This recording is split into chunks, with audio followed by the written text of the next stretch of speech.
L'histoire commence dans un désert de sable, où le prince Arnold se prépare à terrasser un énorme minotaure à lui tout seul. Mais à ce moment précis, son majordome, nommé Sébasse, l'arrête pour lui transmettre une grave nouvelle en l'informant que le général Dominique est mort. Arnold demande immédiatement si le général a été assassiné ou non, mais Sébasse admet que les détails entourant sa mort restent encore flous. Sébasse ajoute aussi qu'il doute que qui que ce soit prenne même la peine de demander une enquête pour découvrir qui pourrait être responsable de ce meurtre. En mettant ce sujet de côté pendant un instant, Sébasse remarque qu'Arnold tient son masque d'aventurier dans la main, et il lui demande pourquoi il le transporte avec lui puisqu'il n'y a même pas une seule autre personne dans les environs pour le voir. Arnold explique que c'est simplement une mesure de précaution, parce qu'il sait parfaitement quel genre de chaos éclaterait si les gens découvraient un jour que le prince Arnold se fait secrètement passer pour un aventurier depuis tout ce temps. Sébasse avertit Arnold qu'il devrait vraiment arrêter de jouer à l'aventurier puisque c'est un passe-temps extrêmement risqué pour quelqu'un dans sa position. Mais Arnold rappelle simplement à Sébasse qu'il est déjà largement connu dans tout le royaume comme le prince insipide, principalement parce que son petit frère a fini par absorber tout le talent naturel de la famille. Puisque c'est déjà ainsi que les gens le voient, Arnold dit qu'il peut aussi bien faire ce qu'il veut. Cela dit, il met son masque et se présente sous son alias secret, Silver, l'aventurier de rang SS. Grâce à sa magie ancienne, il terrasse le minotaure géant en seulement quelques secondes. Silver retourne ensuite à la capitale impériale et se rend directement à la guilde des aventuriers. Tous ceux qui se trouvent à l'intérieur restent complètement choqués au moment où il dépose une corne de minotaure sur le comptoir, prouvant qu'il a réussi à vaincre la créature entièrement par ses propres moyens. La réceptionniste remet joyeusement sa prime à Silver et lui dit à quel point elle est heureuse que l'un des 5 aventuriers de rang SS de tout le royaume soit affecté à cette branche en particulier. Silver demande simplement à la réceptionniste de lui donner la priorité absolue chaque fois qu'une mission difficile se présentera, puis il dépose quelques pièces sur le comptoir afin qu'elle et les autres aventuriers présents puissent aller boire rapidement un verre. Après cela, Arnold retire son masque, ouvre un portail magique et retourne directement au palais royal où il reprend ses devoirs quotidiens en tant que soi-disant prince insipide. Arnold apparaît ensuite en réunion avec son frère jumeau Léonard où tous les deux discutent de la manière dont le général Dominique a pu mourir si soudainement. Ils sont tous les deux presque certains que quelqu'un l'a assassiné, mais aucun d'eux n'a la moindre idée de qui pourrait être responsable, et ils s'accordent tous deux à dire que lancer une enquête complète maintenant ferait probablement plus de mal que de bien. Vu la position dangereuse dans laquelle il se retrouve désormais, Arnold dit à Léonard qu'il va devoir se battre activement pour le trône, sinon ils pourraient tous les deux finir morts. Léonard est d'abord un peu hésitant à cette idée, mais après qu'Arnold lui rappelle tous les désastres qui pourraient potentiellement s'abattre sur eux s'ils n'agissent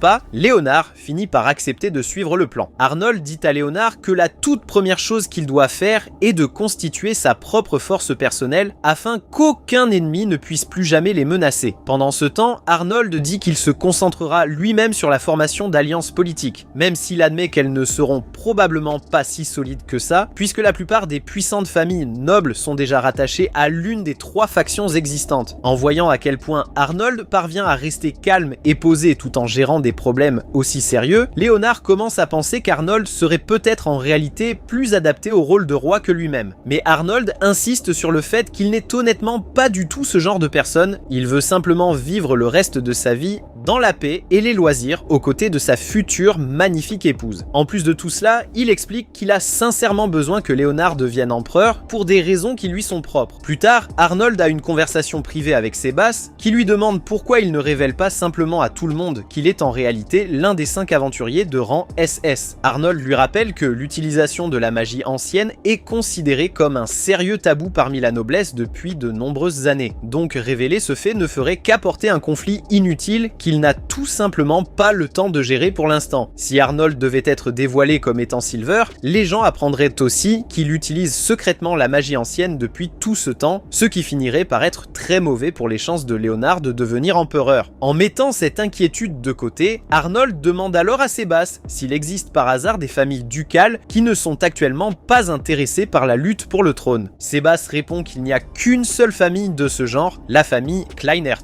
Arnold suppose qu'il doit forcément y avoir une raison pour laquelle ils sont restés si silencieux dans une période pareille. Sébasse explique que c'est parce que leur territoire a récemment été exposé à un dangereux monstre, si bien que la famille est bien trop occupée à gérer cette crise pour se soucier de politique. Arnold envisage l'idée de faire aider la famille Kleinert par Silver à échapper à cette dangereuse situation afin de les placer dans sa dette, accepte, mais Sébastien ne recommande pas ce plan, car cela pourrait très facilement finir par révéler le lien secret entre Arnold et Silver. Mais Arnold n'est pas inquiet le moins du monde, parce qu'il sait que tout ce qu'il a vraiment besoin de faire, c'est être prudent. Une fois sa décision prise, il enfile sa tenue d'aventurier et se prépare à rendre visite au duc de la famille Kleinert. Mais avant son départ, Sébastien met Arnold en garde au sujet de la fille du duc et de sa beauté incomparable, en l'exhortant à ne pas se laisser aveugler par son apparence. Arnold dit simplement à Sébastien de se détendre, puisqu'il n'est pas le genre de personne à se laisser facilement emporter par ce genre de choses. Il met ensuite son masque et ouvre un portail qui le mène directement au manoir de la famille Kleinert. Cependant, l'un des fils du duc le regarde une seule fois et refuse de croire qu'il est le vrai Silver. Silver tente de sortir sa carte de guilde comme preuve, mais le fils lui dit de ne même pas s'en donner la peine et exige qu'il quitte immédiatement les lieux. Silver se prépare à partir, mais juste avant de le faire, il aperçoit brièvement la fille du duc et admet intérieurement qu'elle est vraiment aussi belle que tout le monde le dit. Arnold rentre chez lui et Sébastien est surpris de voir à quelle vitesse il est déjà revenu. Arnold explique exactement ce qui s'est passé pendant sa visite et dit qu'il prévoit de retourner une nouvelle fois au manoir, mais cette fois en tant que prince Arnold au lieu de Silver, afin que le duc soit forcé de vraiment l'écouter. 5 jours plus tard, Arnold arrive au manoir des Kleiner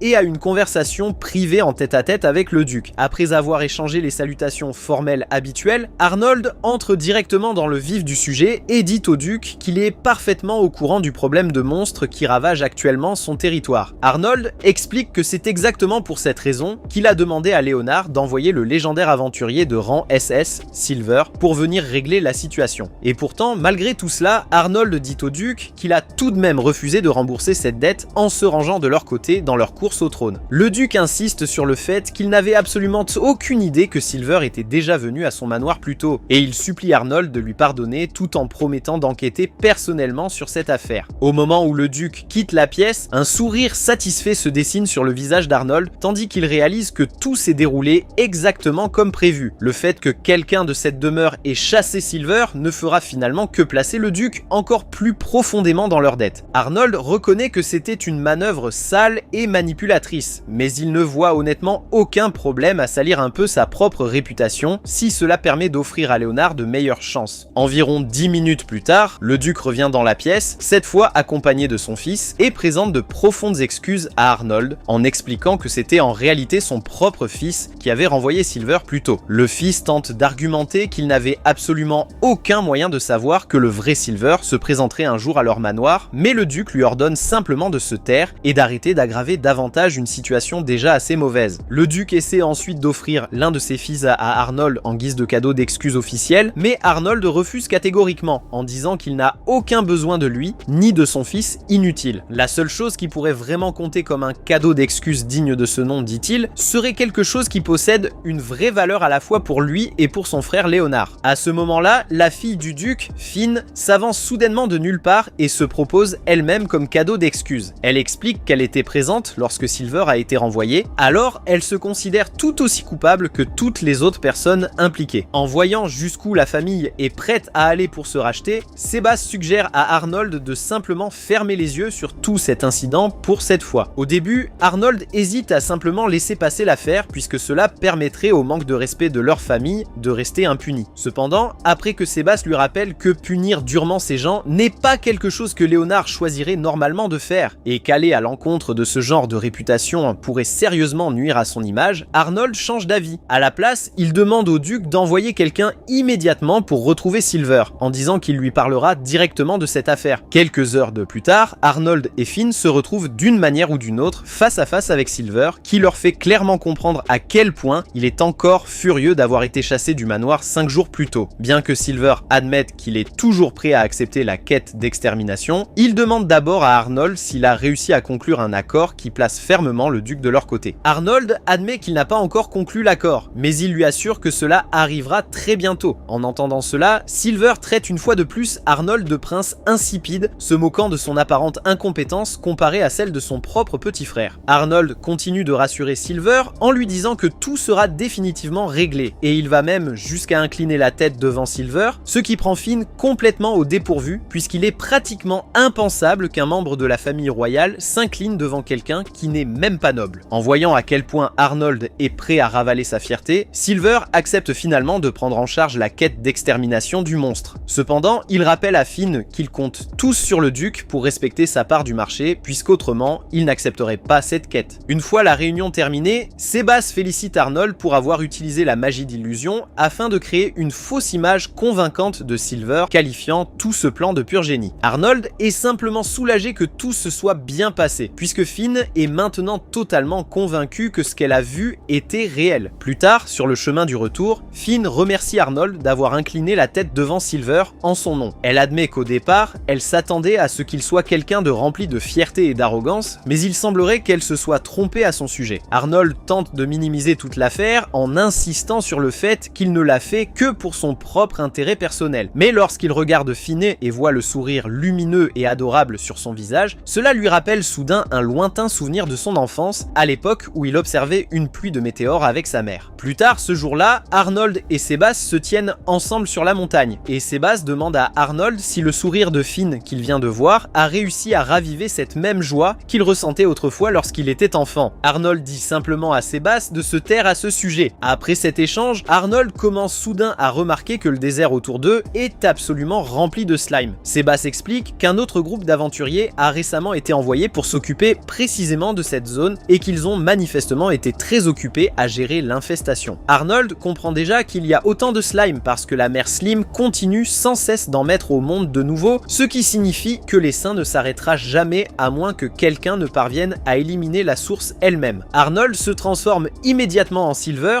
et part rejoindre le groupe d'aventuriers où on lui présente leur chef, un homme nommé Abel. Les membres du groupe reconnaissent instantanément Silver comme l'un des très rares et célèbres aventuriers de rang SS. Silver leur demande s'ils ont officiellement été chargés de gérer cette situation particulière et l'un des membres du groupe prend la parole expliquant qu'ils n'ont tout simplement pas réussi à porter un coup fatal à la mère Slime puisqu'il manque clairement de puissance de feu pour terminer le travail, raison pour laquelle ils se sont repliés à la place. Silver propose de prendre la quête en charge lui-même, mais il sent clairement que le groupe d'Abel hésite puisqu'il préférerait gérer la situation entièrement par leurs propres moyens. Cependant, Silver les avertit que s'ils insistent pour suivre cette voie, il se contentera de signaler l'affaire à la guilde des aventuriers et de la faire classer comme requête d'urgence, ce qui lui permettrait d'accepter la quête malgré tout. Il n'y a donc vraiment aucune raison pour eux d'essayer de lui en refuser l'accès. Abel comprend la logique de l'argument de Silver et accepte de le laisser s'occuper personnellement de la mère Slime. Silver félicite Abel de ne pas avoir laissé la cupidité prendre le dessus sur son jugement, puis il s'éloigne pour aller régler lui-même l'infestation de slime. Silver commence à lancer sa puissante magie ancienne et parvient à anéantir chaque slime, y compris la mère slime elle-même, en un seul coup destructeur. Abel et le reste de son groupe sont absolument stupéfaits de voir de la magie ancienne utilisée en personne pour la toute première fois, mais avant même que l'un d'eux puisse penser à lui poser la moindre question à ce sujet, Silver ouvre simplement un portail et quitte entièrement la zone. Silver finit par rentrer chez lui et retire son masque, complètement inconscient du fait que Finn se tient là depuis le début, sous le choc, ce qui signifie que son identité autrefois secrète n'est désormais plus un secret. Arnold se tourne vers Finn et lui demande ce qu'elle fait ici. Finn lui explique qu'elle a préparé elle-même quelques gourmandises et qu'elle voulait simplement les lui apporter pour qu'il puisse en profiter. Elle ajoute aussi qu'il n'a pas à s'inquiéter, car elle n'a absolument pas l'intention de révéler à qui que ce soit son secret. Celui d'être Silver, le célèbre aventurier de rang S, Arnold lui fait remarquer qu'elle vient justement de prononcer ce secret à voix haute il y a à peine un instant. Cependant, il précise que ce n'est pas vraiment un problème car il a déjà déployé une barrière d'insonorisation autour de la pièce. Grâce à cette barrière, personne à l'extérieur ne peut entendre ce qu'ils disent et son secret reste donc parfaitement en sécurité. Arnold est surpris de voir à quel point Finn prend toute cette situation avec légèreté. Il lui demande pourquoi elle ne s'inquiète pas un seul instant qu'il puisse décider de la faire taire par la force maintenant qu'elle connaît son plus grand secret. Finn se contente de sourire et répond qu'elle n'est absolument pas inquiète. Elle explique qu'elle sait qu'Arnold n'est pas le genre de personne à faire une chose pareille. Cette idée ne lui a même jamais traversé l'esprit tant elle lui fait entièrement confiance. En y réfléchissant davantage, Finn comprend enfin pourquoi Arnold s'est donné autant de mal depuis tout ce temps. Il est même allé jusqu'à organiser une rencontre avec la fausse image de Silver et à se qualifier lui-même de prince insignifiant, tout cela dans le seul but d'aider le prince Léonard. Cette prise de conscience ne fait que renforcer l'opinion qu'elle a de lui. Elle est désormais encore plus convaincue qu'Arnold est une personne sincèrement bienveillante et honorable, qui fait toujours toujours passer les autres avant lui-même. Arnold explique à Finn que cela n'avait jamais posé problème jusque-là, car Seabass était la seule personne à savoir qu'il était en réalité Silver. Seabass s'est toujours montré d'une loyauté irréprochable et n'a jamais laissé échapper le moindre secret, si bien qu'Arnold n'a jamais eu à craindre que son identité soit révélée. Maintenant que Finn connaît elle aussi la vérité, Arnold lui demande très sérieusement de ne jamais en parler à qui que ce soit. Finn accepte sans la moindre hésitation et lui promet sincèrement qu'elle gardera son secret quoi qu'il arrive. Plus tard dans la soirée, Abel et le reste de son groupe rencontrent le duc afin de lui faire un compte rendu complet de la mission qu'ils viennent d'accomplir. Après les avoir écoutés attentivement, le duc les félicite pour les progrès qu'ils ont réalisés et les remercie pour tous les efforts qu'ils ont fournis au cours de cette mission. Il leur présente également ses excuses car il sait que cette tâche s'est révélée bien plus difficile et compliquée que quiconque ne l'avait imaginé au départ. Une fois son discours terminé, le duc ordonne à l'un de ses serviteurs d'apporter une petite bourse remplie d'argent. Il explique que cette somme ne fait pas partie de la récompense qui leur avait été promise. Il s'agit simplement d'une gratification supplémentaire pour leur témoigner toute sa reconnaissance pour ce qu'ils ont accompli. Abel refuse poliment d'accepter la bourse. Il explique au duc que la récompense initialement promise est déjà largement suffisante et qu'il ne peut donc rien accepter de plus. Il reconnaît également avec honnêteté que son groupe n'est pas celui qui a véritablement résolu le problème au final et qu'il ne pense donc pas mériter de récompense supplémentaire. En entendant Abel parler avec autant de franchise et d'humilité, Arnold esquisse discrètement un sourire, incapable de ne pas admirer la sincérité et la droiture d'Abel et de ses compagnons. Après le départ d'Abel et de son groupe, le duc se tourne vers Arnold et le remercie sincèrement pour tout ce qu'il a fait. Arnold lui répond aussitôt que c'est le prince Léonard qu'il devrait remercier et non lui. Il lui explique que c'est Léonard qui souhaitait dès le départ que le duc rencontre à la fois Arnold et Silver. C'est donc à Léonard que revient tout le mérite. En entendant cela, le duc déclare officiellement que sa maison soutiendra désormais le prince Léonard dans sa quête du trône. Arnold accepte cette décision et les deux hommes scellent leur accord par une franche poignée de main. En y réfléchissant, Arnold réalise que cela signifie que Léonard s'est enfin imposé comme la quatrième grande puissance dans la lutte pour le trône aux côtés de ses deux frères et de ses deux sœurs. Le duc fait ensuite remarquer que, malgré cette avancée, la faction de Léonard semble encore manquer de main-d'œuvre. Arnold acquiesce et explique que la plupart des nobles préfèrent encore rester neutres en attendant de voir comment évoluera la guerre de succession. À l'heure actuelle, Léonard a avant tout besoin de nobles dignes de confiance, capables de le soutenir sans finir par le trahir. Le duc demande à Arnold s'il a déjà quelqu'un en tête, mais avant même qu'Arnold puisse répondre, il lui fait sa propre proposition. Il lui suggère simplement d'emmener Finn avec lui. Arnold est complètement pris au dépourvu par cette idée et lui demande pourquoi il proposerait une telle chose. Le duc explique que Finn insiste depuis un moment sur le fait qu'elle souhaite rembourser la dette qu'ils ont envers Arnold. Arnold comprend que Finn désire sincèrement lui venir en aide et comme le duc soutient pleinement sa décision, il finit par accepter qu'elle les accompagne. Peu de temps après, Arnold et Finn montent dans une voiture et prennent la route en direction de la capitale royale, tandis que le duc et le frère aîné de Finn restent devant la résidence pour leur faire leurs adieux. Pendant le voyage de retour, Finn remarque qu'Arnold est inhabituellement silencieux. Elle lui demande si quelque chose le tracasse, car il a l'air un peu contrarié. Arnold admet qu'il est frustré. Il lui explique que la lutte pour le trône a causé d'innombrables morts au fil de l'histoire et que, pour cette raison, il ne veut pas que Finn se retrouve mêlé à un conflit aussi dangereux. Finn comprend parfaitement ce qu'il veut dire, mais elle lui répond qu'elle a malgré tout choisi de venir parce qu'elle souhaite réellement l'aider. Même en connaissant tous les risques, elle n'a pas la moindre intention de changer d'avis. De retour à la capitale royale, Arnold se rend directement dans le bureau de Léonard afin de lui faire un rapport complet sur tout ce qui s'est passé lors de sa visite sur les terres du duc. Il lui raconte comment la rencontre s'est déroulée et lui annonce que le duc a officiellement décidé de soutenir leur faction, principalement grâce à l'intervention de Silver. Malgré tout, Arnold conseille à Léonard de ne pas accorder une confiance absolue au duc pour le moment. Même s'il a rejoint leur camp, il est encore trop tôt pour savoir si sa loyauté restera inébranlable. Une fois son rapport terminé, Arnold annonce à Léonard que l'un des enfants du duc est revenu avec lui. Au même moment, Finn entre dans la pièce et se présente poliment. Léonard se présente à son tour et, après l'avoir entendu parler, Finn lui adresse un sourire chaleureux. Elle lui confie qu'elle est heureuse de enfin le rencontrer en personne car il est vraiment aussi gentil et bienveillant qu'Arnold le lui avait toujours décrit. Léonard devient curieux en entendant Finn mentionner qu'Arnold parle souvent de lui. Désireux de savoir exactement ce qu'il a raconté, Léonard lui demande avec enthousiasme de tout lui révéler. Finn accepte accepte avec plaisir et tous les deux passent un moment à discuter, tandis qu'elle lui rapporte les différentes choses qu'Arnold a dites à son sujet. Après l'avoir écouté pendant un certain temps, Léonard se tourne vers Arnold et lui demande ce qu'il compte faire de Finn maintenant qu'elle est venue dans la capitale royale. Arnold répond qu'il a l'intention de demander à Finn de les aider en tant que négociatrice chaque fois qu'ils devront traiter avec d'autres nobles. Il prévoit également de la faire séjourner provisoirement dans la résidence royale. Le simple fait qu'un membre de la famille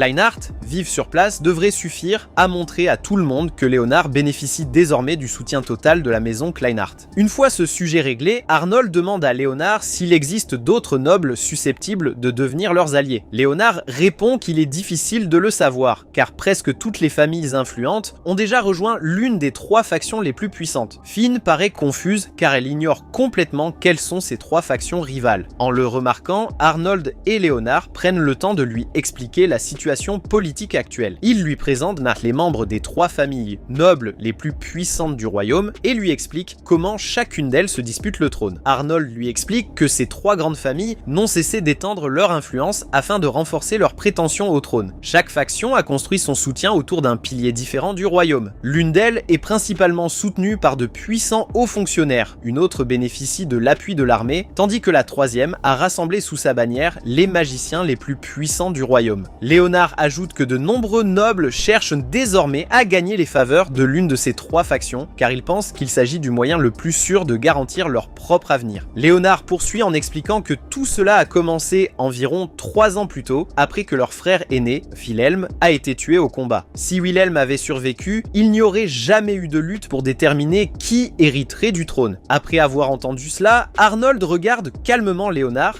et lui affirme avec assurance qu'il veillera personnellement à ce qu'il devienne le prochain roi. À cet instant, Marie frappe à la porte avant d'entrer dans la pièce avec une lettre urgente destinée à Léonard. Après l'avoir lue, Léonard apprend que le duc Siegfried a officiellement rejoint la faction de la princesse Zandra, tandis que le duc Pollman a juré fidélité au prince Gordon. En apprenant cette nouvelle, Arnold et Léonard comprennent immédiatement à quel point ils sont à la traîne. Ces 2 ducs contrôlent d'immenses organisations marchandes et possèdent une influence financière considérable. Rivaliser avec une telle richesse ne sera pas facile et ils savent qu'ils ne pourront pas égaler de telles ressources uniquement avec de l'argent. Après y avoir réfléchi un instant, Arnold se lève et annonce qu'il va faire une courte pause. Il explique que son dos lui fait encore mal à cause du long voyage en voiture jusqu'à la capitale royale et qu'il souhaite se reposer un moment avant de se préoccuper du reste. 2 jours plus tard, Finn demande à Arnold s'il accepterait de lui faire visiter la capitale royale. Arnold refuse immédiatement car il sait que s'ils se promenaient ensemble, ils attireraient beaucoup trop l'attention. Finn s'empresse de le rassurer en lui disant que personne ne la reconnaîtra, puisqu'elle prévoit de porter une paire de lunettes en guise de déguisement. Arnold n'est absolument pas convaincu et lui répond que de simples lunettes sont loin d'être suffisantes pour dissimuler son identité. Il lui explique qu'elle devra faire bien plus d'efforts pour se déguiser si elle veut éviter d'être reconnue. En réponse, Finn sort une veste bleue à capuche et l'enfile. En voyant que la capuche dissimule une grande partie de son apparence, Arnold admet qu'il s'agit en réalité d'un bien meilleur déguisement qu'il ne l'aurait imaginé. Comprenant que cela devrait suffire à l'empêcher d'attirer l'attention, il finit par céder et accepte de lui faire visiter la capitale royale. Peu après, tous les deux se rendent en ville et Arnold commence à faire découvrir la capitale royale à Finn. Alors qu'il parcourt les rues animées, Finn est surprise de constater tout ce qu'Arnold connaît sur la ville. Lorsqu'elle l'appelle par son véritable prénom, Arnold lui demande rapidement de l'appeler Arn à la place, car utiliser son vrai nom pourrait attirer l'attention. Finn accepte avec joie car elle aime beaucoup ce surnom. Après avoir marché pendant un certain temps, il s'arrête pour déjeuner. Finn prend une bouchée de son sandwich au fromage et déclare que c'est l'une des choses les plus délicieuses qu'elle ait jamais mangées. Arnold lui explique qu'il est préparé avec du fromage de chèvre, ce qui lui donne ce goût riche et prononcé. Ensuite, il remarque un groupe d'enfants qui jouent à proximité. Les observer rappelle à Arnold son enfance. Il raconte à Finn qu'il avait l'habitude de s'échapper discrètement du palais afin de jouer avec d'autres enfants et de profiter d'une vie normale. Finn avoue qu'elle l'envie car elle a eu très peu d'amis en grandissant. Arnold lui répond qu'il devrait désormais lui être plus facile de se faire des amis, mais qu'elle ne devrait accorder sa confiance qu'à ceux qui l'ont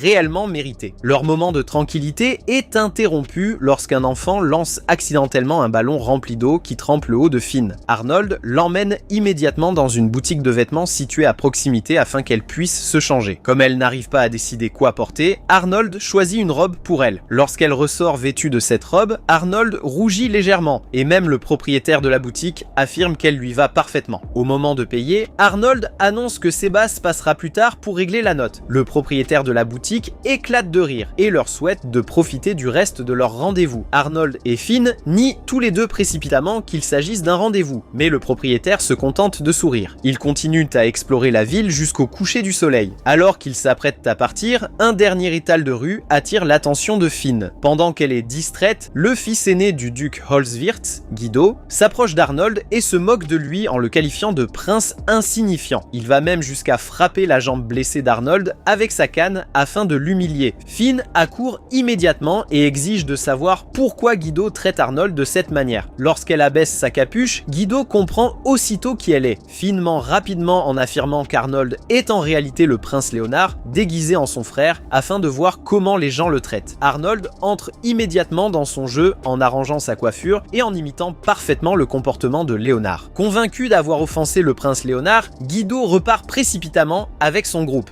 Une fois qu'il se retrouve de nouveau seul, Arnold explique à Finn que, même si elle essayait de l'aider, Guido lui en voudra probablement désormais. Il croit également que Léonard se déguise parfois en Arnold, ce qui pourrait compliquer davantage les activités secrètes de ce dernier. Malgré tout, Arnold remercie Finn, car il sait qu'elle a agi pour le défendre. Quelques jours plus tard, Arnold et Léonard reçoivent une convocation inattendue pour assister à une réunion officielle avec leur père, le roi. Comme une chose pareille ne s'est encore jamais produite, Arnold est certain que l'annonce du roi ne présagera rien de bon. La réunion commence avec tous les princes et princesses de l'Empire rassemblés à l'intérieur du palais, y compris Arnold et Léonard. Comme tout le monde a été convoqué à la dernière minute, l'atmosphère est tendue tandis qu'ils attendent que l'empereur leur explique la raison de leur présence. Après avoir remercié tout le monde d'être venu si rapidement, l'empereur s'apprête à commencer lorsque Gordon prend la parole avec impatience. Il demande pourquoi ils ont été convoqués et déclare ouvertement que si cette réunion concerne une entrée en guerre, il accepterait volontiers cette occasion. Gordon semble clairement enthousiaste à l'idée de combattre sur le champ de bataille. En entendant cela, Zandra traite immédiatement Gordon de brute sans cervelle. Elle fait remarquer qu'il semble toujours penser à la guerre avant toute autre chose. Gordon ne le nie absolument pas. Au contraire, il affirme fièrement qu'il y a un grand honneur à combattre pour l'Empire, et même à mourir sur le champ de bataille si cela s'avère nécessaire. À ses yeux, il n'existe pas de meilleure façon de prouver sa loyauté. Avant que leur dispute ne puisse aller plus loin, l'empereur prend enfin la parole. Il annonce qu'il a décidé de faire renaître une ancienne tradition impériale, connue sous le nom de Festival de la chasse des chevaliers. Non seulement le festival va faire son retour, mais tous les princes et princesses de l'Empire s'affronteront également au cours de l'événement. Cette annonce surprend immédiatement toutes les personnes présentes dans la pièce. Gordon et Zandra échangent des regards perplexes, car aucun des deux ne comprend vraiment de quoi parle l'empereur. Cependant, Eric reconnaît immédiatement ce nom. Il se souvient avoir lu des informations sur ce festival et comprend que l'empereur fait référence à l'ancienne compétition au cours de laquelle les gardes impériaux chassaient de puissants monstres. Le vainqueur était déterminé en fonction de celui qui parvenait à capturer ou à vaincre le monstre le plus grand et le plus rare durant l'événement. Franz, le chancelier impérial, confirme l'explication d'Eric. Il explique à tout le monde que le festival de la chasse des chevaliers était autrefois l'une des plus grandes traditions de l'Empire. Cependant, pour diverses raisons, il a progressivement perdu de son importance au fil des années, avant de cesser complètement d'être organisé. Désormais, l'empereur a décidé que le moment était venu de faire renaître le festival et d'en faire à nouveau un événement officiel. Franz rassure également tout le monde en affirmant qu'il n'y aura aucun problème avec la guilde des aventuriers. Comme bon nombre des monstres les plus puissants relèvent normalement de l'autorité de la guilde, certains princes se demandaient probablement si cela risquait de provoquer un conflit. Franz explique que ses préoccupations ont déjà été réglées, car la guilde des aventuriers a officiellement accepté de soutenir l'événement, permettant ainsi à la compétition de se dérouler sans le moindre problème. Après avoir entendu tout cela, Gordon devient immédiatement intéressé. Une compétition consistant à chasser de puissants monstres semble parfaite pour lui. Sans perdre une seconde, il demande à l'empereur quelle récompense recevra le vainqueur du festival. Gordon suggère immédiatement que le gagnant devrait recevoir le titre de prince héritier. Cependant, l'empereur répond qu'une telle récompense est bien trop précieuse. À la place, il annonce que le vainqueur recevra le titre d'ambassadeur extraordinaire. Tout le monde est choqué par cette annonce, car chacun sait à quel point ce titre est prestigieux et respecté. Après la réunion, Léonard dit à Arnold qu'il serait la personne idéale pour occuper le poste d'ambassadeur extraordinaire. Cependant, Arnold ne pense pas être capable de nouer et d'entretenir de bonnes relations avec les autres nations, alors il affirme que Léonard serait en réalité un bien meilleur choix. Léonard sait qu'Arnold a raison, mais l'idée de devoir affronter sa propre famille ne lui semble toujours pas juste. Malgré tout, Léonard comprend que remporter cette compétition est extrêmement important pour ses projets futurs, alors il décide d'y participer. Cependant, il précise également qu'il aura besoin de l'aide d'Arnold et de Finn s'il veut avoir une chance de gagner. Après être rentré chez lui, Arnold explique toute la situation à Seabass et Finn. Finn affirme qu'il s'agit d'une excellente occasion pour Léonard et Arnold est d'accord avec elle. Cependant, il souligne également que cela pourrait devenir un énorme problème pour eux. Si quelqu'un comme Zandra ou Eric remporte le titre, cette personne obtiendra un avantage considérable et pourrait facilement écarter Léonard de la course au trône. Arnold et Seabass passent un moment à tenter de trouver une solution. Alors qu'ils discutent de différentes idées, Finn affirme soudainement qu'elle en a trouvé une. Elle dit à Arnold qu'il lui suffit de remporter lui-même la première place de la compétition. Cependant, Arnold et Seabass lui répondent immédiatement que c'est une très mauvaise idée. Arnold doit continuer à faire semblant d'être faible et incapable. S'il commence soudainement à dévoiler ses véritables capacités, tout le monde deviendra méfiant car cela semblerait totalement contraire à son comportement habituel. Arnold admet que son idée possède les plus grandes chances de réussite, mais il lui rappelle qu'elle révélerait également leur principal atout. Une fois ce secret dévoilé, Léonard perdrait l'avantage qu'ils se sont efforcés de protéger, ce qui rendrait son accession au trône bien plus difficile. Seabass commence ensuite à réfléchir à ce que les autres princes et princesses pourraient faire avant le début de la compétition. Il affirme qu'ils pourraient attirer à l'avance des monstres rares dans la zone de chasse afin d'augmenter leurs chances de gagner. En entendant cela, Arnold réalise qu'il pourrait faire quelque chose de similaire en poussant des monstres vers la région de l'Est tout en étant déguisé en Silver. Cependant, Finn lui répond immédiatement que c'est une très mauvaise idée. Arnold reconnaît aussitôt qu'elle a raison, car il sait que cela ne ferait qu'apporter le désastre aux innocents vivant dans la région de l'Est. Arnold affirme ensuite qu'il admire le fait que Finn choisisse toujours de faire ce qui est juste, même lorsque faire le mauvais choix pourrait lui être bénéfique. Cependant, Finn comprend complètement de travers ce qu'il veut dire et croit qu'Arnold vient de lui avouer son amour. Transportée de joie par ce qu'elle pense avoir entendu, elle quitte joyeusement la pièce pour aller lui chercher une autre tasse de thé. Après que Finn a quitté la pièce, Seabass informe Arnold que la guilde des aventuriers tente de contacter Silver depuis déjà un certain temps. Le lendemain, Arnold enfile son déguisement de Silver et se rend à la guilde. Dès son arrivée, la réceptionniste l'informe qu'une prime de rang A a été placée sur un cerbère mutant. Plusieurs autres groupes d'aventuriers de rang A ont déjà été vaincus, alors la guilde compte sur Silver puisqu'il est le seul aventurier de rang S disponible. Silver part immédiatement affronter le cerbère mutant. Voulant mettre fin au combat rapidement, il lance une puissante décharge d'énergie sur le monstre. Cependant, le cerbère est bien plus résistant qu'il ne l'imaginait et survit à l'attaque. Comprenant qu'il ne peut plus se retenir, Silver bondit très haut dans les airs et active sa compétence Ascension d'énergie, éliminant le monstre d'un seul coup. Après le combat, Silver s'approche pour récupérer le noyau du monstre. C'est alors qu'Elna, la commandante du 3e régiment, arrive à cheval et lui demande si c'est bien lui qui a vaincu le cerbère mutant. Silver confirme que c'est le cas, puis lui demande sarcastiquement si elle est trop aveugle pour s'en rendre compte. Cette remarque offense clairement Elna. Cherchant à se venger, Elna commence à chercher n'importe quel prétexte pour accuser Silver d'avoir manqué de respect à sa noble famille. Cependant, Silver retourne la situation contre elle et lui rappelle que c'est en réalité elle qui manque de respect à la guilde des aventuriers. Il souligne que la seule raison pour laquelle elle est venue jusqu'ici était qu'elle comptait vaincre elle-même le cerbère si la guilde ne s'en était pas déjà chargée. Comprenant que Silver n'a pas tort, le vice-commandant d'Elna lui conseille rapidement de laisser tomber. Il lui explique que si la guilde avait officiellement accepté la requête en premier, alors ce serait eux qui seraient en tort en intervenant. Il rappelle également à Elna qu'ils doivent retourner à la capitale le plus vite possible. Avant de partir, il est évident qu'Elna a développé une rancune personnelle envers Silver. Après qu'elle s'est éloignée à cheval, Silver admet que l'insulter lui a procuré une certaine satisfaction. Malgré tout, il comprend que se faire une ennemie comme elle n'était probablement pas la décision la plus intelligente. Quelques jours plus tard, Arnold et Seabass attendent l'arrivée de la nouvelle personne que le roi envoie pour renforcer leurs forces. Arnold espère discrètement qu'il ne s'agit pas d'Elna. Cependant, Sébastien lui rappelle qu'Elna est l'une des chevalières les plus talentueuses et prometteuses du royaume. Alors il pourrait difficilement espérer quelqu'un de plus compétent. Arnold reconnaît qu'elle est extrêmement douée, mais il avoue qu'il ne peut tout simplement pas la supporter. La principale raison est qu'elle avait l'habitude de le harceler lorsqu'ils étaient enfants et qu'il ne l'a toujours pas oublié. Arnold est complètement stupéfait lorsqu'Elna arrive soudainement dans son bureau. Elle l'informe que le régiment chargé de le soutenir lors de la prochaine compétition n'est autre que le sien. Dès qu'il l'entend, Arnold refuse immédiatement. Elna est la dernière personne qu'il souhaite avoir à ses côtés. Cependant, Elna n'a aucune intention de partir. Elle lui déclare avec assurance qu'elle va s'assurer qu'il remporte la compétition et prouver à tout le monde qu'ils ont tort de l'appeler le prince insipide. Malheureusement pour elle, c'est exactement le contraire de ce qu'Arnold souhaite. Tout son plan repose sur le fait de rester discret et de continuer à se faire passer pour un prince faible et inutile. S'il commence soudainement à recevoir des éloges, toute l'attention se concentrera sur lui, ce qu'il cherche précisément à éviter depuis le tout début. Ignorant toutes les plaintes d'Arnold, Elna ne perd pas une seconde. Elle le traîne dehors et lui impose immédiatement une série d'exercices d'entraînement brutaux, refusant de le laisser se reposer, peu importe son niveau de fatigue. Le lendemain matin, son dos est couvert de douleurs musculaires et chaque partie de son corps le fait souffrir. Tandis que Finn lui masse doucement le dos, Arnold grimace de douleur et lui demande d'y aller un peu plus doucement car il a mal partout. Finn ne peut s'empêcher d'être perplexe. Puisqu'Arnold est secrètement l'aventurier légendaire de rang S, connu sous le nom de Silver,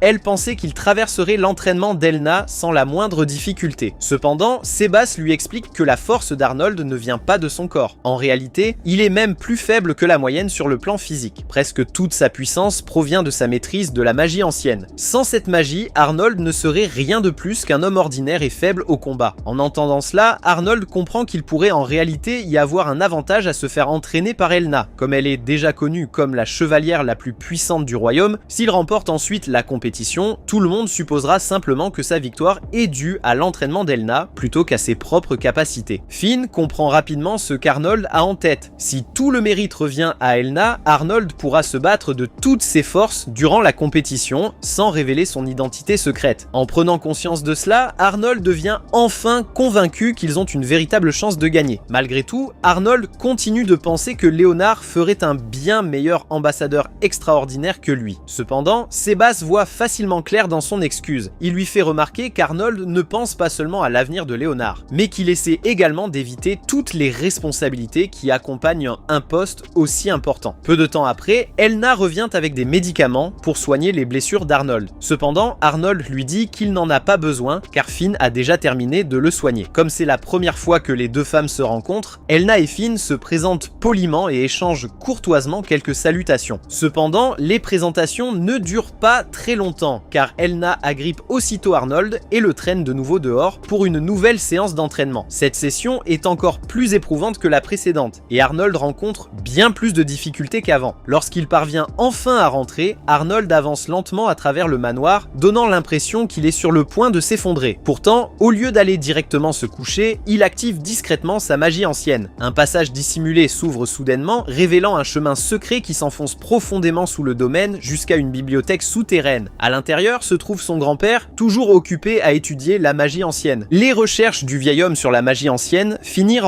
par le conduire à un destin tragique. Au cours de ses études, il finit par être possédé par un puissant démon et, par conséquent, son âme fut emprisonnée à l'intérieur d'un livre. Malgré tout ce qui lui était arrivé, il ne cessa jamais d'étudier la magie. Même si son âme était prisonnière, il continua ses recherches et apprit tout ce qu'il pouvait sur la magie ancienne. Le démon qui avait pris possession du corps du vieil homme était capable d'utiliser la magie ancienne. Pour cette raison, la famille royale actuelle finit par décider que cette magie était bien trop dangereuse pour être autorisée. Son utilisation fut totalement interdite, ce qui explique principalement pourquoi Arnold doit désormais garder secrète ses propres connaissances en magie ancienne. Cependant, le grand-père d'Arnold lui dit de ne pas voir sa situation d'un œil aussi négatif. Il lui explique que s'il n'avait pas été emprisonné dans ce livre, il n'aurait probablement jamais eu l'occasion d'étudier la magie ancienne aussi profondément. D'une certaine manière, son emprisonnement lui permit de découvrir des connaissances qu'il n'aurait peut-être jamais pu obtenir autrement. Après avoir parlé de magie ancienne, Arnold change de sujet et évoque les chances de Léonard de devenir le prochain héritier du trône. Arnold veut savoir ce que son grand-père pense de la situation actuelle de Léonard Léonard et s'il a des conseils qui pourraient l'aider durant cette compétition. Cependant, son grand-père ne semble pas particulièrement inquiet. Il dit simplement à Arnold de ne pas trop réfléchir car le trône sera naturellement attiré par la personne qui est réellement capable de gouverner le royaume. Selon lui, celui qui possède les plus grandes capacités finira par atteindre le sommet. Malgré tout, le grand-père d'Arnold l'avertit que Léonard doit rester extrêmement prudent. Il lui explique que ses propres frères et sœurs pourraient tenter de l'assassiner s'il pense que l'éliminer de la compétition leur permettrait de se rapprocher du trône. Il compare ensuite la situation de Léonard à ce qui est arrivé à son frère aîné, Wilhelm. Arnold rejette immédiatement cette idée. Il explique que Wilhelm n'a pas été assassiné et qu'il est en réalité mort en combattant sur le champ de bataille. Cependant, son grand-père ne trouve pas cette explication très convaincante. Il souligne que Wilhelm était l'un des principaux candidats à la succession au trône. En raison de sa position, l'empereur ne l'aurait jamais volontairement placé dans une situation où il pouvait facilement être tué sur le champ de bataille. Cela rend le grand-père d'Arnold méfiant quant à ce qui s'est réellement passé. Sa théorie est que l'empereur lui-même aurait pu être impliqué dans l'assassinat de Wilhelm. Le fait que l'incident ait été dissimulé aussi parfaitement lui fait penser qu'une personne disposant d'un immense pouvoir devait forcément être derrière tout cela. Arnold finit par décider de passer à autre chose et pose une nouvelle question à son grand-père. Il veut savoir s'il existe une forme de magie capable de contrôler les monstres. Arnold pose cette question parce qu'il a remarqué que les monstres apparaissent beaucoup plus fréquemment que d'habitude autour de la capitale. Cela lui fait se demander si quelqu'un pourrait secrètement les contrôler et les envoyer dans la région. Son grand-père confirme qu'une magie capable de contrôler les monstres existe bel et bien. Cependant, il lui explique qu'il y a un problème majeur avec la théorie d'Arnold. Contrôler quelques monstres est possible, mais aucune magie connue ne permet de contrôler un nombre aussi gigantesque de monstres en même temps. Cependant, le grand-père d'Arnold révèle soudainement qu'il existe en réalité un objet magique capable de contrôler les monstres. Il montre à Arnold un étrange dispositif appelé Hamelin. À première vue, l'objet semble inoffensif, mais il possède une capacité extrêmement puissante. Dès que quelqu'un souffle dedans, le Hamelin émet des ondes sonores spéciales capables d'influencer les monstres à proximité et de les placer sous le contrôle de son utilisateur. Après avoir vu le dispositif, Arnold comprend immédiatement ce qui pourrait se passer autour de la capitale. Il pense que quelqu'un pourrait utiliser un Hamelin pour attirer les monstres dans la région. Cela pousse Arnold à penser au prochain festival des chevaliers et à sa célèbre compétition de chasse. Le festival de la chasse des chevaliers est sur le point de commencer et la récompense de cette année est extrêmement importante. Le vainqueur recevra le prestigieux titre d'ambassadeur extraordinaire. Étant donné la valeur de cette fonction, Arnold sait que Léonard et lui ne peuvent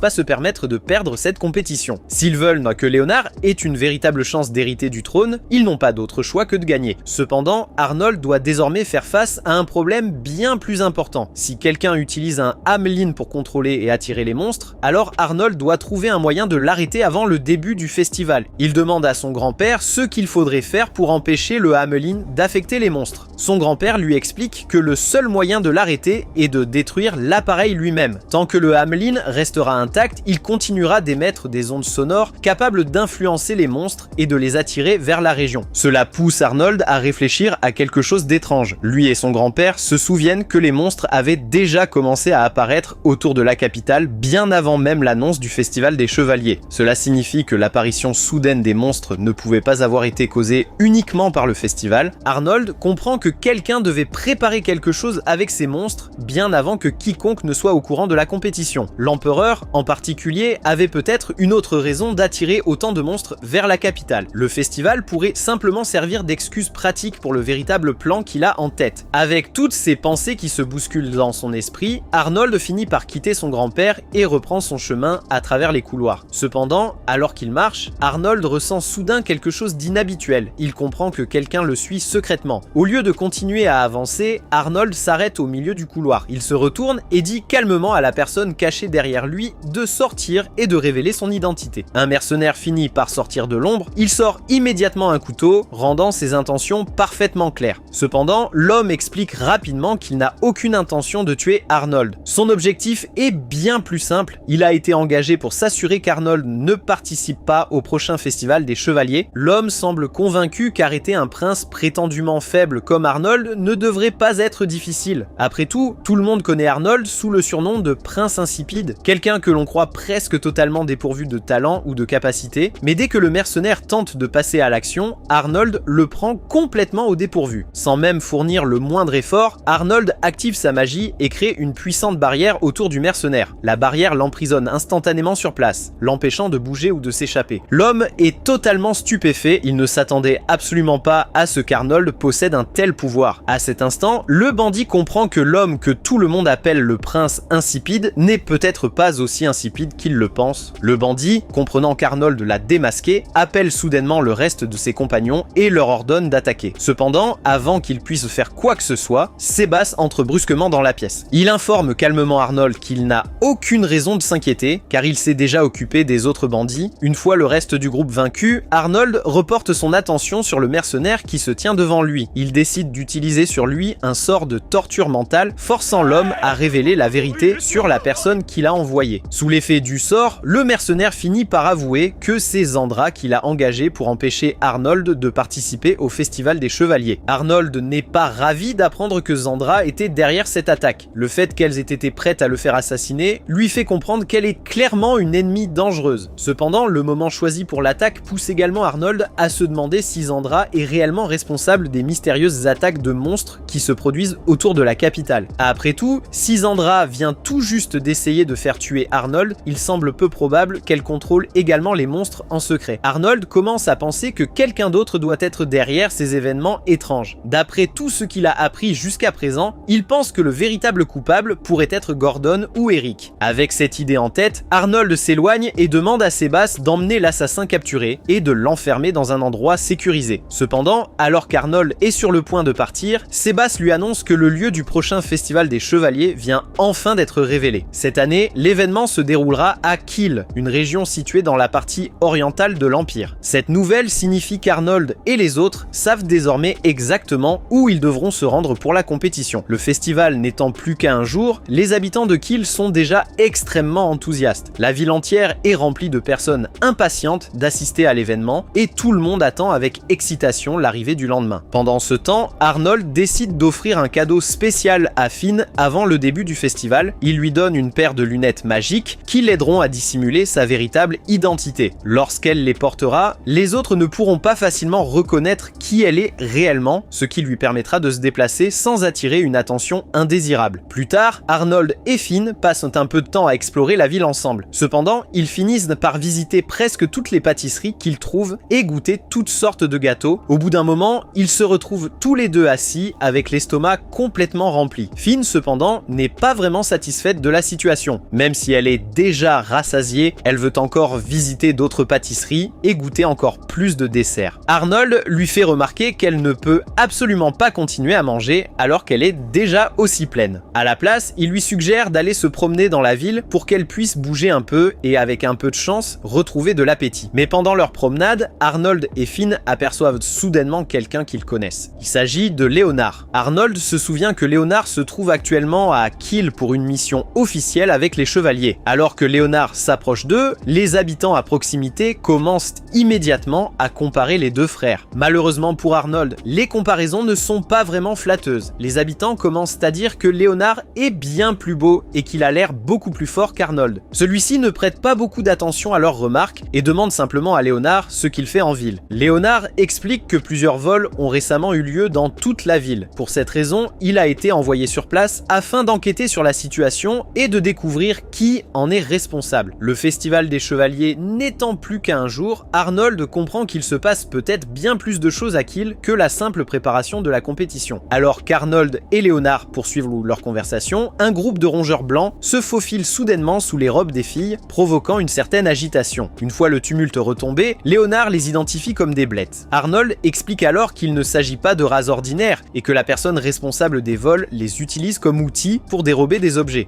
Finn comprend immédiatement qu'il a raison lorsqu'elle porte la main à ses cheveux et remarque que la tâche coûteuse que l'empereur lui avait offerte a disparu. Léonard part avec Marie, promettant de les aider à retrouver l'objet manquant, tandis que Finn s'excuse auprès d'Arnold de l'avoir entraîné dans cette histoire. Arnold lui dit de ne pas s'en faire et admet qu'il se sent en réalité moins tendu en sa présence qu'avec la plupart des autres personnes. Tous les deux se glissent dans une ruelle pour commencer leurs recherches, même si Arnold s'intéresse moins aux rats eux-mêmes qu'à la personne qui leur donne des ordres. Ce qu'il n'arrive pas à comprendre, c'est comment les blettes sont dirigées afin de rapporter les objets volés à un endroit précis. Il fouille les alentours jusqu'à jusqu'à trouver une phonopierre, une pierre magique capable d'enregistrer et de rejouer des sons à intervalles réguliers, et tout devient soudainement clair. Les cerveaux derrière cette affaire utilisent les pierres comme des signaux pour guider les Blets jusqu'à leur repère. Une fois ce mystère résolu, Arnold et Finn commencent à retrouver chaque pierre une par une, et la piste les conduit progressivement vers l'ouest jusqu'à ce qu'un des Blets apparaisse juste devant eux. Ils le suivent discrètement jusqu'à ce qu'il escalade une clôture et disparaisse de l'autre côté. C'est là que se trouve la cachette. Arnold se déguise en Léonard et prévient un groupe de chevaliers qui se trouve à proximité, ce qui offre opportunément à Léonard une nouvelle occasion de se mettre en valeur devant la population. Peu après, les voleurs sont arrêtés et Arnold se glisse dans la cabane sous son apparence de Léonard afin de récupérer l'accessoire pour cheveux de Finn. Les chevaliers à l'intérieur lui barrent immédiatement le passage, lui expliquant qu'aucun des objets volés ne peut être touché avant l'arrivée des enquêteurs. Mais dès que Finn retire ses lunettes, ils la reconnaissent aussitôt et s'écartent, sans ajouter un mot, permettant à Arnold de remettre l'accessoire à sa place. En sortant, Arnold s'approche des chevaliers et leur suggère, du ton le plus raisonnable possible, qu'il serait dans l'intérêt de tout le monde de garder cette visite particulière secrète. Si l'on apprenait qu'un objet avait disparu en premier lieu, les conséquences leur retomberaient directement dessus. Les chevaliers acceptent sans trop de résistance, et Arnold conclut cet arrangement en leur donnant une bourse d'argent pour aller boire un verre. Tous les deux reprennent le chemin de la maison, et après un moment, Finn s'arrête et dit à Arnold à quel point elle est sincèrement fière de tout ce qu'il accomplit. Même si tout le monde le considère comme le prince insipide, elle affirme qu'elle sait parfaitement à quel point il est réellement compétent. Cela prend légèrement Arnold au dépourvu, et avant que l'un d'eux puisse en dire beaucoup plus, ils remarquent tous les deux Elna un peu plus loin, occupés à tabasser avec enthousiasme des habitants qui s'étaient apparemment battus sur la place de la ville. Arnold jette un seul regard à la situation, décide qu'il ne veut absolument pas s'en mêler et guide discrètement Finn dans la direction opposée, lui proposant d'aller visiter les boutiques qu'il n'avait pas eu le temps de voir plus tôt. Lorsque la nuit tombe enfin, Finn est bel et bien complètement rassasié.